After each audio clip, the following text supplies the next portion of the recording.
जय श्री राधे राधे राधे। बोल राम सा पीर की जय। महाराज आपने पहले अध्याय में प्रथम अध्याय द्वितीय अध्याय की कथा सुनी। अब तृतीय अध्याय की बाबा रामदेव रामायण की कथा। मैंने आपसे कहा था कि जो समय मेरे को मिलेगा उस समय के अनुसार मैं आपको बाबा रामदेव की कथा सुनाऊंगा।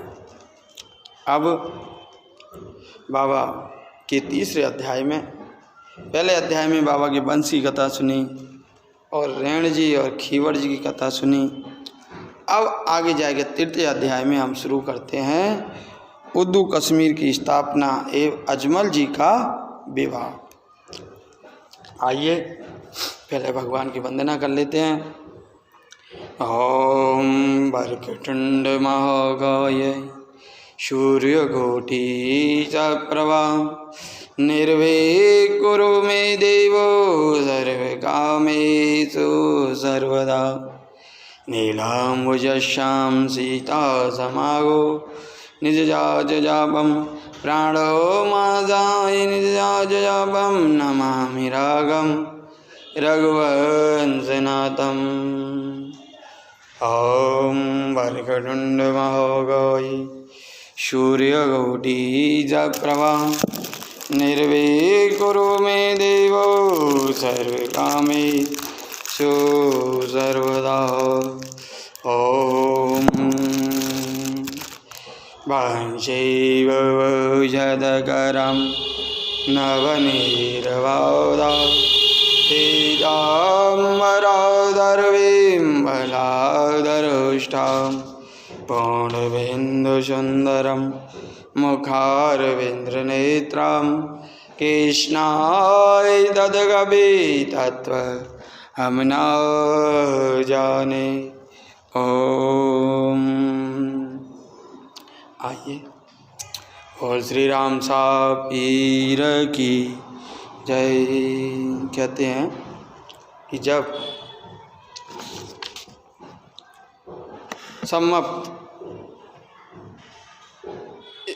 में शिव तहसील स्थित गांव उद्दू कश्मीर की वर्तमान में रामदेव रुणीचा से 132 मील दूर आज भी एक छोटा सा मंदिर बना हुआ है तथा उस तवरों के घर निवास भी कर रही है। वहाँ संवत 1375 को आए तथा इस प्रकार से मारे गए।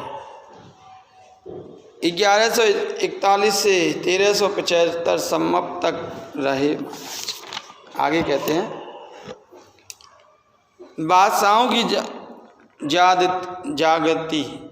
जादती से तंग आकर कहते हैं कि जब बादशाह मुलायमों के आतंक से परेशान हो गए तो संवत 1375 में बाड़मेर जिले में शिव तहसील के छोटे से गांव उद्दू कश्मीर में स्थापना की। महाराज कहते हैं इस प्रकार उद्दू कश्मीर के ठाकर अजमल जी की कीर्ति पूरे मारवाड़ में अचल फूलों की खुशबू की भांति फैलने लगी। महाराज कहते हैं कि जब वहाँ रेणका नाम को जो जैसलमेर के पास था वहाँ से भागते हुए उद्दू कश्मीर आई। महाराज कीर्ति पूरे मारवाड़ में फैली अजमल जी की, फैलने लगी। प्रजा अजमल जी को सच्चे भाव से चाहने लगी। जब अजमल जी ने उद्दू कश्मीर के अपना राज्य जमा लिया और इन्हीं दिनों जैसलमेर पर बुद्ध भाटी राजपूतों का राज्य था। वहाँ के राजा जय सिंह के शुभ नक्षत्र में एक कन्या का जन्म हुआ। ब्राह्मणों और बड़े बड़े पंडितों ने इनका नाम मैणा दे रखा गया। कन्या का जन्म हुआ उस समय पैरों से लंगड़ी थी। महाराज जो मैणा दे हुई थी पैरों से लंगड़ी थी। महाराज तब महाराज ने दरबार में ज्योतिषों से कन्या के भविष्य के बारे में पूछा। तब राज्य ज्योतिषों ने तुरंत जम्न चंद्र भाग कुंडली को बनाकर ग्रहों की विलीन दशा देखकर महान आश्चर्य से किया और कहा कि महाराज कुंडली के चक्र में ऐसा ज्ञात होता है कि कन्या चाहे विकलांग हो लेकिन बड़ी भाग्यशाली होगी महाराज। कन्या मेणादे का नाम से पूरा संसार जानेगा तथा इनके नाम की गाथाएं गाई जाएंगी।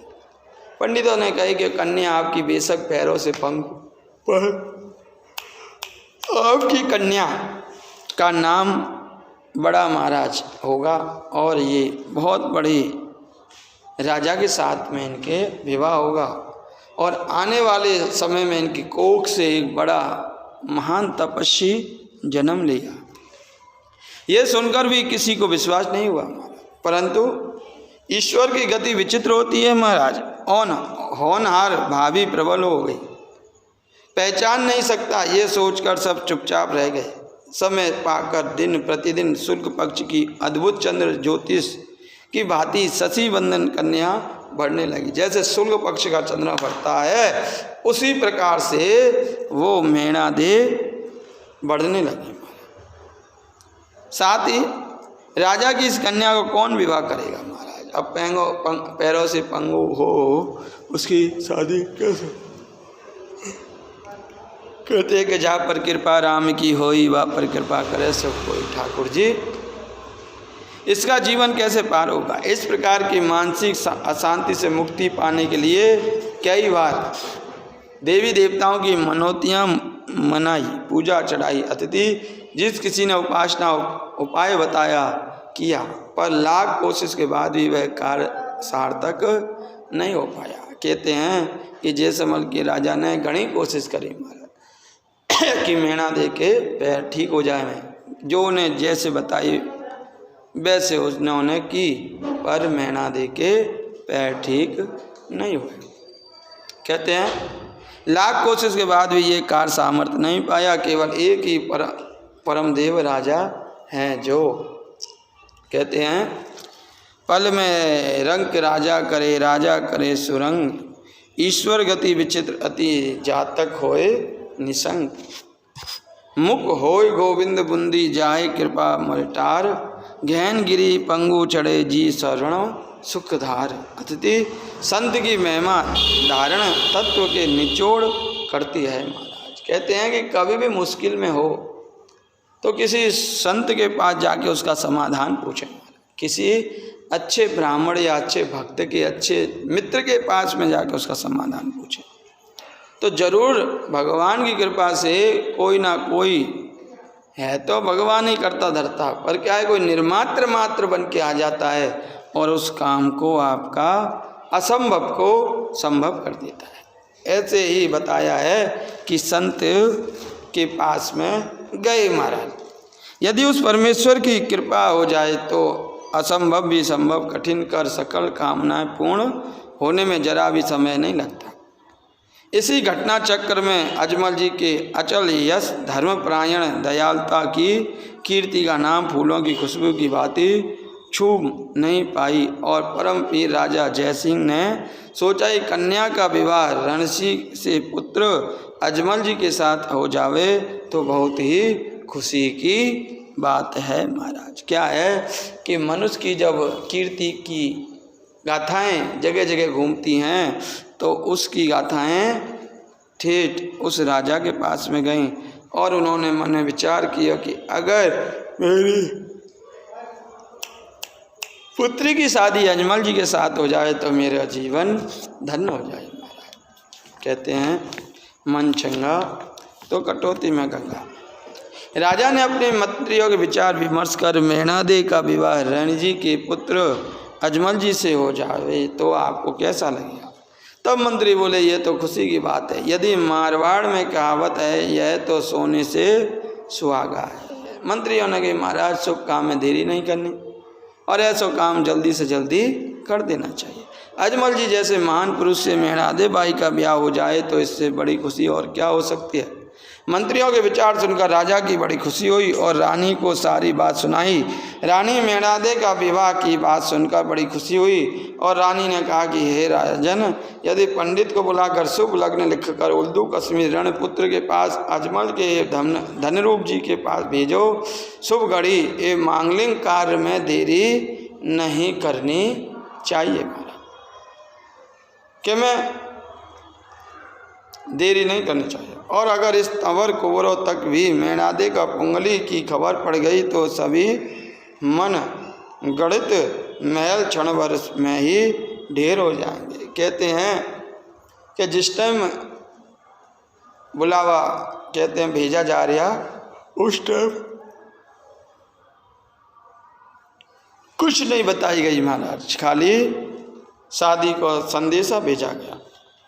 पर कहते हैं कि भगवान की कृपा बड़ी विचित्र है, भगवान की लीला बड़ी विचित्र है। तथा महाराज महल क्षणभर में ही देर हो जाएगा तथा दोनों हाथ मलते रह जाएंगे, लेकिन भाग्य में जो लिखा है वही होगा, कोई टाल नहीं सकता। तभी राजा ने ब्राह्मण को बुलाकर कहा कि आओ जल्दी से जल्दी लग्न लिखकर उल्दू कश्मीर पधारो। ब्राह्मण राजा की आज्ञा पाकर अच्छा शुभ मुहूर्त देखकर रत्नों एवं हीरों पन्नों से नारियल जड़कर जैसलमेर राज्य से ब्राह्मण को रीति रिवाज मांगलिक घड़ी में रवाना किया गया।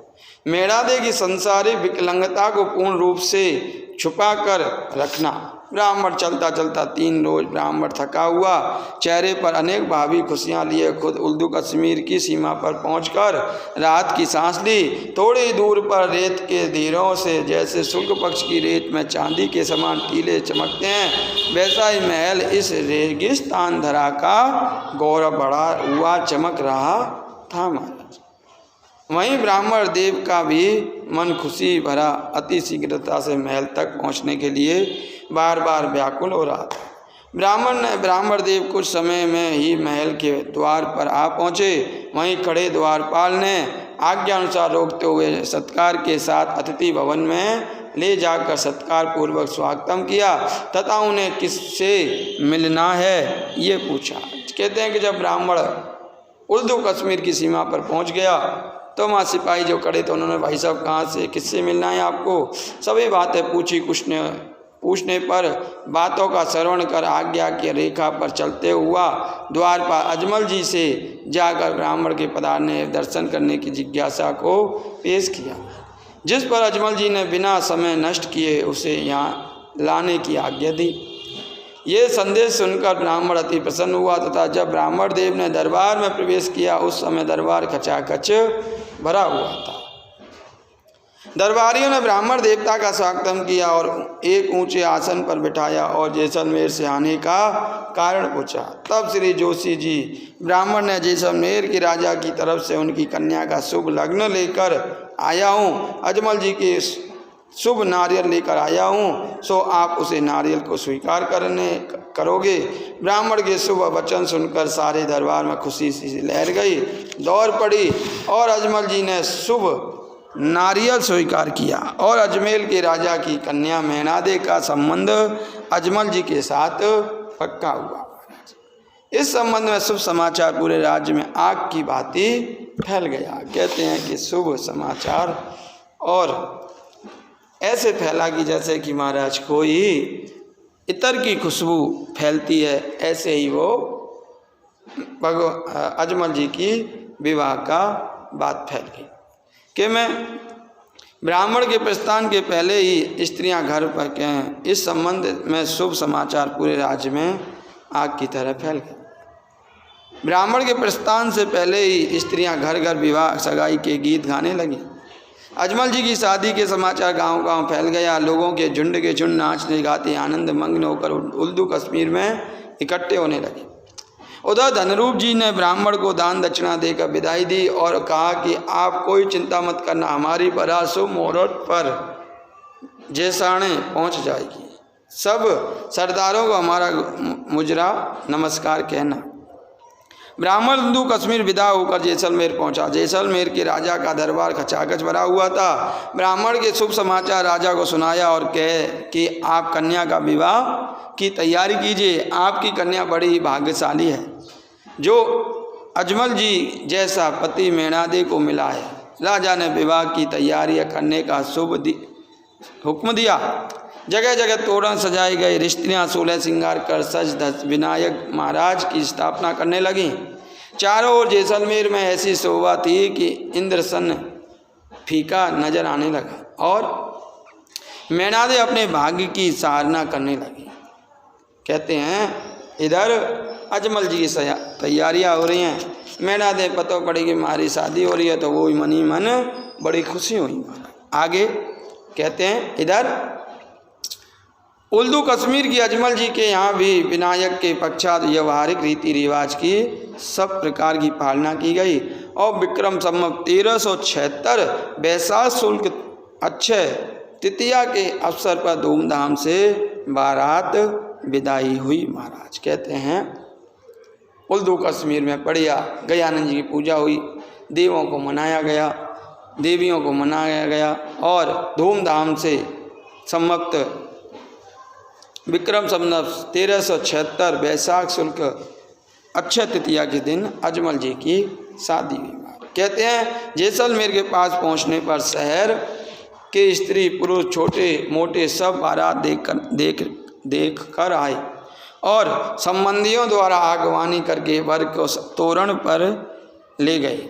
नगर की माला बधूदित के साथ मिलकर रानी भटियाणी ने अपने होने वाले दामाद जमाई दूल्हे की आरती उतारी तथा कोकिल वचनी मृग नैनियों ने सुर मधुर गुजान से लग बांध कर तोरण के गीतों का स्वर भरा थे। चारों तरफ आनंद की मनमानी हुलेर छा रही थी। महाराज के मैं उधर जो अजमल जी की सासू जी ने आरती करी, वहाँ की जो स्त्रियाँ तोरण की गीत गाने लगी। अजमल जी को तोरण की जगह ले गए, तोरण से तनी वो कराने के बाद में कि मैं सब व्यवहारिक रीति रिवाज निर्वृत्ति के बाद वर को भवरी मंडल चबरी में बिठाया गया। उस तरफ तंगत माता की गोदी से उठाकर सखियों ने मैना दे को चबरी में बिठा दिया। महाराज के मैं कि मैना दे पहले पैरों से पंगु थी तो महाराज माँ की गोदी में बैठी थी। अब माँ की गोदी में से उठा के अजमल जी के पास में बैठाई गई, तोरने के में चबरी में बैठाई गई।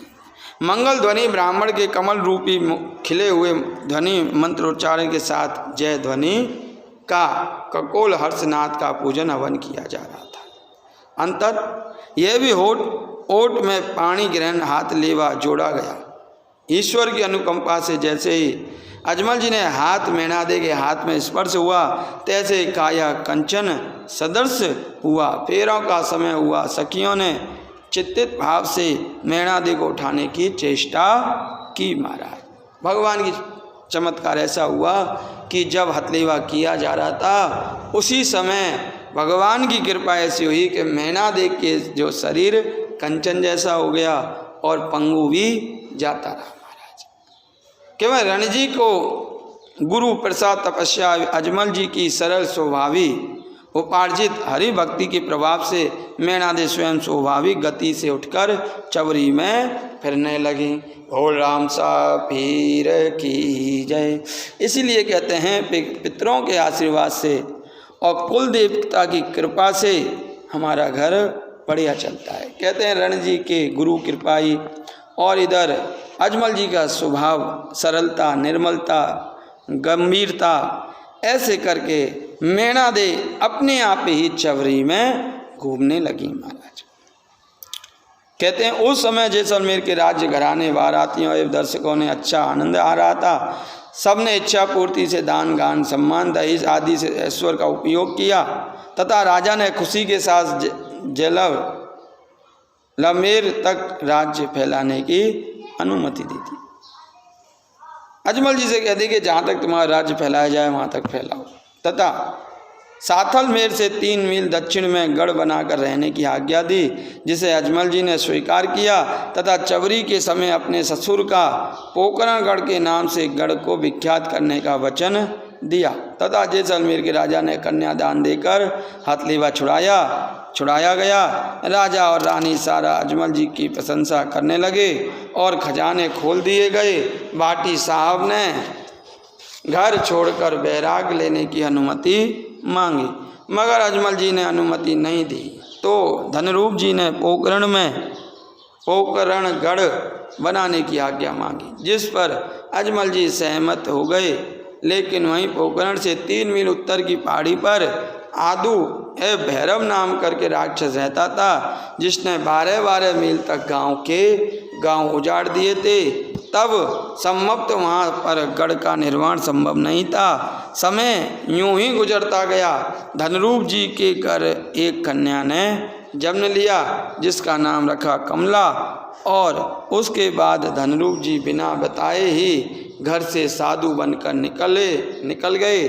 तीर्थ करते करते मालवा पहुँचे, जहाँ संभवतः 1398 में 1398 में जीवित समाधि ले ली महाराज। अजमल जी के जो भाई धनरूप जी जो थे, उन्होंने विवाह हुआ, विवाह के बाद एक कन्या हुई, कन्या होने के बाद उन्होंने महाराज जीवित समाधि ले ली। अब तो धनरूप जी बिना बताए घर से बनकर निकल गए। तीर्थ करते करते मालवा में समाधि ली। कहते हैं भाई धनरूप जी ने समाधि ले ली तो बहुत दुखी हुए और द्वारकाधीश की सेवा में ही लीन रहने लगे। एक तरफ भावी राज तिलक के लिए कोई दीपक, दूसरी भांजपन की बात को लेकर बहुत उदास रहने लगे। वह पुत्र रत्न प्राप्ति के लिए बार बार द्वारका जाते। वहीं पोखरण के उत्तर दिशा में एक भैरव राक्षस ने भी आतंक मचा रखा। अजमल जी की क्या है कि बहुत बड़ा राज्य होने के बाद में पर कोई राज्य को शासन करने वाला नहीं, कोई देख रेख करने वाला नहीं, इधर भाई भी नहीं, इधर अकेले पड़ गए, इधर कोई संतान भी नहीं, और इधर एक राक्षस भैरव नाम को वो भी दुखी करने लगो। अब उनके भय से प्रजा चिंतित थी। कई बार उनके उपाय के बारे में कोशिश की लेकिन कोई सफलता नहीं मिली। अजमल जी बार बार भी द्वारका के जाते, दर्शन करते, पर वहाँ भी उन्हें कोई प्राप्ति नहीं होती। लेकिन जितनी बार भी द्वारका के गए वहाँ पर उनको सफलता प्राप्त नहीं हुई। साथ साथ भैरव के कष्ट होने की मन्नत भी मांगती थी। कहते हैं जितनी बार द्वारका जाते और भैरव राक्षस का भी मारने की पूछते, पर कोई बाकी दवाई नहीं मिलती महाराज। इधर चौथा अध्याय, एक अध्याय और सुना मैं आपको। कहते हैं भैरव राक्षस की उत्पत्ति एवं गुरु बाली से भेंट महाराज।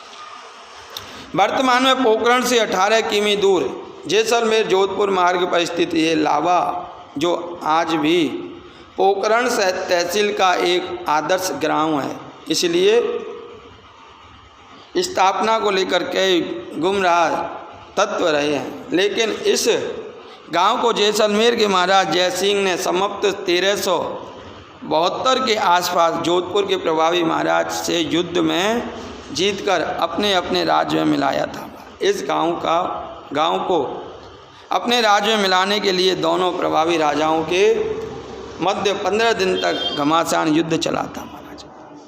अंत में इस लावा को अपने राज्य में मिलाने का मुख्य कारण इस क्षेत्र में हो रहे लवण नमक का उत्पादन था महाराज। इस गांव के स्थापन के बाद इस गांव में पालीवाल, मराठ, लोहार, मेघवाल तथा कुछ घर राजपूत भाटी रहते थे। जैसलमेर के महाराज ने इस गांव को अपने राज्य में मिला देने के बाद अपने चचेरे भाई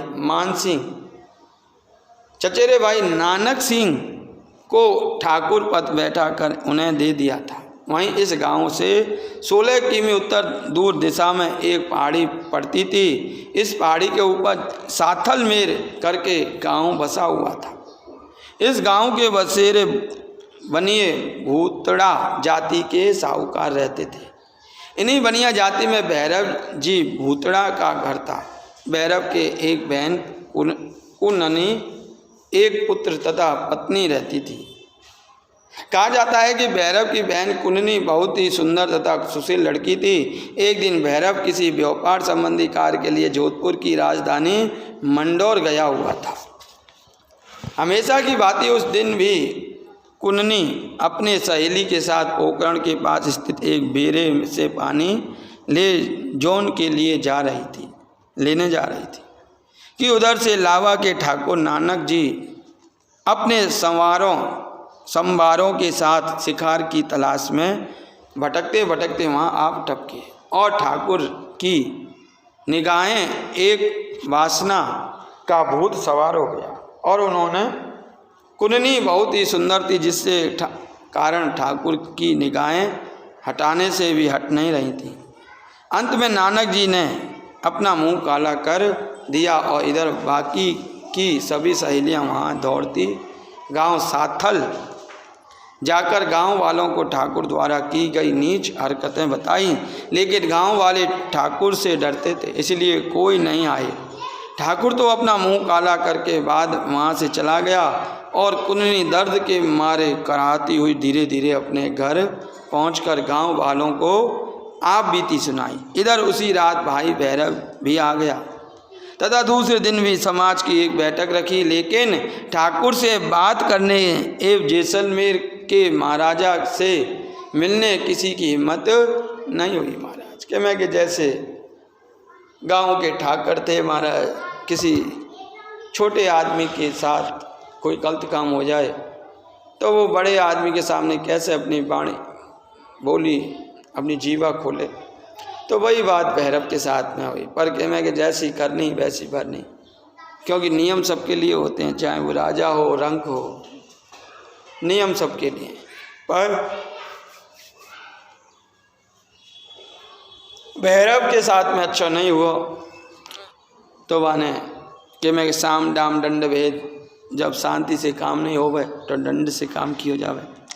भैरव ने कुछ ऐसा ही किया महाराज। देखिए सुनिए क्या हुआ कि बैठक में ये निर्णय हुआ कि अब सभी शांति पकड़कर अपने अपने घर बैठे। इधर भैरव को जब तक बदला नहीं ले तब तक चैन नहीं, लेकिन अकेला करे क्या कर सकता। लेकिन एक दिन इस दुख के कारण वह अपने घर से बिना बताए ही निकल गया और भटकता भटकता हुआ भैरव काशी जा पहुंचा, जहाँ एक औगढ़ साधु दुख एवं आंसू भरी कहानी सुनाई। भैरव ने महाराज उस साधु को अपनी कहानी सुनाई। साधु ने बाली जिसने भैरव ने गुरु बनाने लगा, उसने अलग निरंजन बोलते हुए कहा कि सुन बेटे, इस बात को गौर से सुन। काली घटा से अमावस्या के दिन ग्रहण को तब एक कुंवारी कन्या ब्राह्मण की एक कोरी गाय की बछड़ी शमशान में ले जाना, उसको मारकर शमशान की हांडी में पकाकर खा जाना, फिर आकाशवाणी होगी उसके पूरी कर देना, तुम उसी समय भयंकर विकाल रूप के राक्षस बन जाओगे। लेकिन इतना ध्यान रखना कि केवल उस ठाकुर को ही मारना या उसके परिवार को अलावा किसी को भी दुख मत देना, नहीं तो तुम्हारा वध होगा। महाराज उन बालीनाथ जी ने भैरव समझा दियो तो कि हे भैरव, तेरे को अगर उससे बदला लेना है तो उसी से लेना, किसी और से मत लेना। पर कि मैं कि विनाशकारी विपरीत बुद्धि, आदमी जब विनाश पर उतर जाता है तो फिर वो सामने किसी को नहीं देखता। गुरु की बातों को पूर्ण विधि भैरव ने अपने दिमाग में उतारी और अपने गुरु से अनुमति लेकर वापिस साथल में आ गया और जहाँ बैठा बैठा बेचैनी से उसी घड़ी का इंतजार करने लगा। आखिर सावन माह की अंधेरी काली अमावस्या का दिन एवं ग्रहण दोनों एक साथ तथा काली रात बादलों से छाई हुई। इधर बिजली चमक रही, बादल पूरे यौवन के साथ पानी से भरे हुए बार बार गरज रहे थे। बादलों को गरजने के साथ साथ भैरव का दिल बदलने की भावना बदले की भावना बढ़ती जा रही थी। बदले का भूत भैरव पर सवार हो रहा था। इधर उसने पहले से ही अपने ही गांव में ब्राह्मण की कुंवारी कन्या एक गौरी गाय की बछड़ी देख रखी थी। मध्य रात्रि को भैरव ब्राह्मण के घर आया, जहां अपनी माँ के साथ सो रही कुंवारी मासूम कन्या को उठाया और चल दिया। इधर गौरी गाय की बछड़ी उसने ही घर पर ही उसे उठा लिया और गुरु के कहे हुए आधार पर वह वहाँ से शमशान घाट पहुँचा, जहाँ भैरव ने सबसे पहले कन्या को मारा और अपने काट कर शमशान हांडी पहुँचा, जहाँ भैरव ने सबसे पहले कन्या को मारा और उसके काट कर शमशान की हांडी में डाला। फिर गाय की बछड़ी को काट कर उसका भी मांस हांडी में डाला और उसे गर्म किया। जो ही तो थोड़ा बहुत गर्म किया और उसे खाने लगा। जैसे ही मांस उसके मुंह में गया और भूख बढ़ने लगी, भैरव की भूख इतनी बढ़ने लगी कि कुछ समय सारा मांस खा गया कि गुरु द्वारा आकाशवाणी हुई, भैरव तुम्हारी सिद्धि पूरी हो गई है। थोड़े समय बाद ही भैरव के शरीर से सिंह बाहर निकले, काले भयानक चेहरे पर बड़े बड़े दांत बाहर निकल आए। शरीर का आकार एक विकराल बन गया, नाखून और बाल भी अपनी सीमाएं पर गए तथा एक राक्षस का रूप धारण कर लिया। उसी रात वह वहाँ से बदले की भावना को लेकर लावा गांव पहुँचा तथा ठाकुरों के घर उजाड़ दिए और धीरे धीरे नरभक्षी बन गया। इधर गुरु बालीनाथ को ध्यान पड़ गया कि मेरा शिष्य अपनी सीमा पार करता हुआ गुरु के वचनों को भूल गया और एक नरभक्षी बन गया।